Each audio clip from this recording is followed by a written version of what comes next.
Today I'm checking out Timemore's newest release, the Whirly 01s. It's a battery-powered portable coffee grinder. Let's jump right into the unboxing. Inside we have the instruction manual. The grinder itself we'll look at in detail shortly. At the bottom of the box, you'll find a cleaning brush and a USB charging cable. That's all the accessories of the Whirly.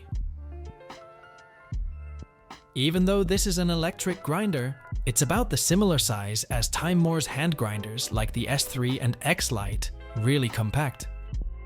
It weighs only 750 grams, which is actually about 40 grams lighter than the S3. Makes sense since the Whirly is designed to be portable and easy to take with you anywhere. The body has a minimalist matte black design with just a single button on the front. It's made of aluminum, while the top lid and bottom catch cup are plastic. There's a USB-C charging port on the back. I think the whole design looks really clean and nice. The coolest feature has to be this twist-to-open hopper. When you're traveling, you don't have to worry about losing the lid.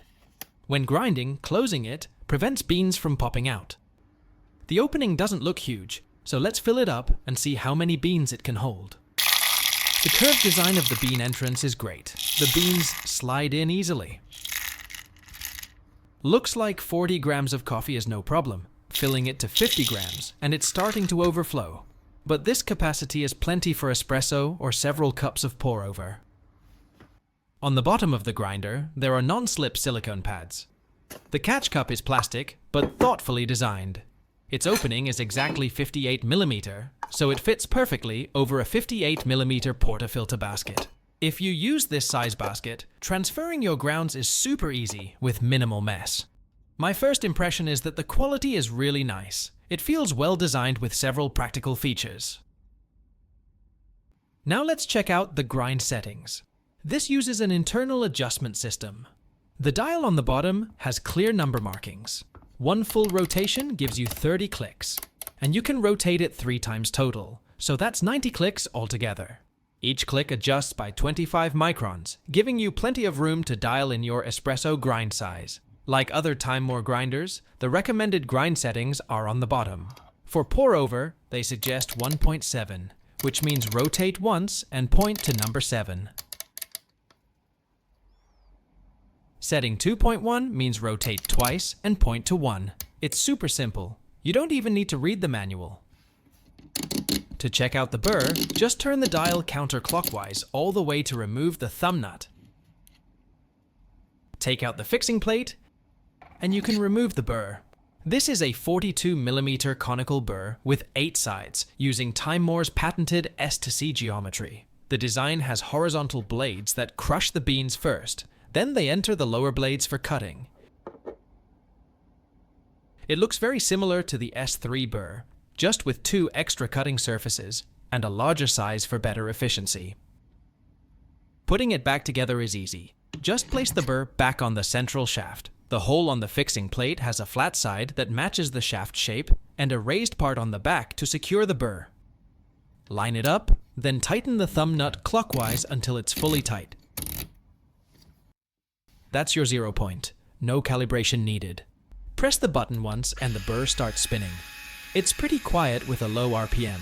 Let's grind some coffee and see how fast it is, then brew a cup to taste. First, let's try pour-over at the recommended 1.7 setting. I'm using 15 grams of coffee beans and starting the timer. It finished grinding in 40 seconds and stopped automatically. The speed is similar to many hand grinders, but you only need to press a button. Retention looks good, and the recommended setting seems accurate. The grind size looks similar to what I usually use. Let's make a pour-over. This is the Timemore fish kettle that I've been using for 3 years. I'll also show you this new Black Mirror Duo scale with a stand. Put the coffee pot underneath and the dripper on top. First, rinse the filter paper. I'm using Timemore B75 dripper, which I've reviewed before. Although I'm using all Timemore products here, this isn't sponsored. They haven't paid me anything. Some of these items were sent to me for testing, and others I purchased myself. Now add the coffee grounds. Give the dripper a little shake to level the coffee bed. and press Start. After a 3-second countdown, it automatically detects when I start pouring and begins timing. This duo scale has 2 sensors. One measures total water poured, and the other weighs the actual coffee liquid in the pot below. It also displays flow rate, which gives pour-over lovers more useful data. When brewing is done, remove the dripper and the timer stops automatically. You can see the coffee grounds absorbed almost 40 grams of water. The coffee smells good, and it actually tastes great. Comparable to the output of S3, but much more convenient to use. Grinding fresh beans at home or outdoors just got a lot easier. Now let's test it for espresso. The recommended range is 1 to 7. That's 3 to 21 clicks. And let's start in the middle at number 4, which is 12 clicks. I want to show you the retention, so I'm not using RDT this time. Just grinding straight.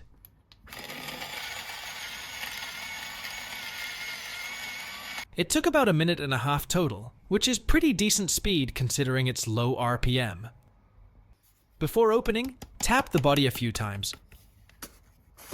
But you can still see quite a bit of fine powder stuck to the bottom of the burr due to static. I got 17.5 grams out, so there's about 0.5 grams of retention. With any new grinder, you need to dial in by pulling a few test shots.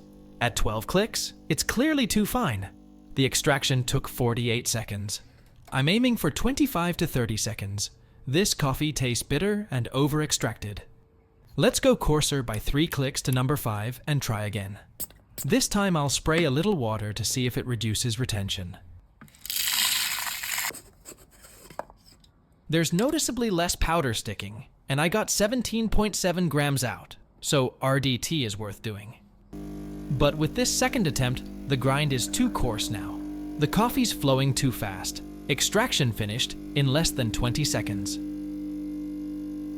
For the third try, I can tell the sweet spot is somewhere between numbers 4 and 5. Let's try 13 clicks. As I mentioned earlier, the catch cup fits perfectly on a 58 mm basket. Just flip it over and you're good to go. WDT is still necessary to evenly distribute the grounds. Doing nice puck prep really helps with extraction, especially with bottomless portafilters, where channeling can cause spraying.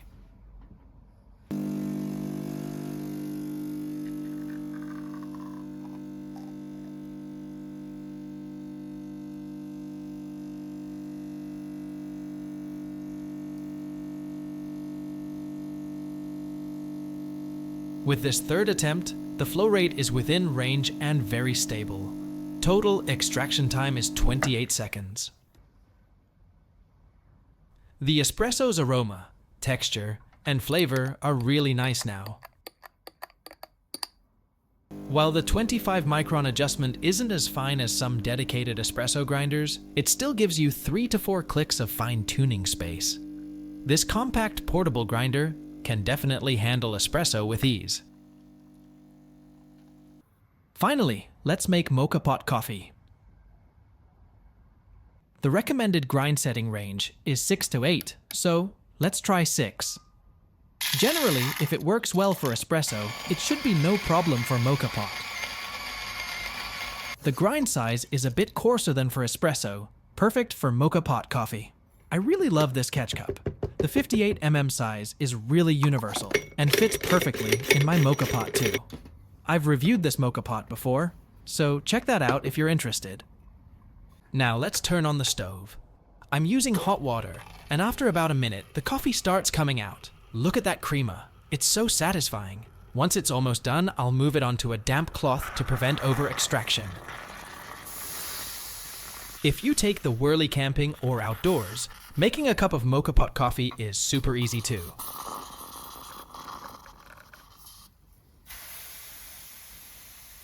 That's my detailed walkthrough of the new Timemore Whirly 01s coffee grinder. Overall, its performance and price are comparable to hand grinders like the S3, but it's fully automatic. Just press a button. If you're not a fan of manual grinding, this is definitely worth considering. Whether you're brewing espresso, Moka Pot, pour over, or French press, it covers all these methods perfectly. Hope you enjoyed this video, and I'll see you next time.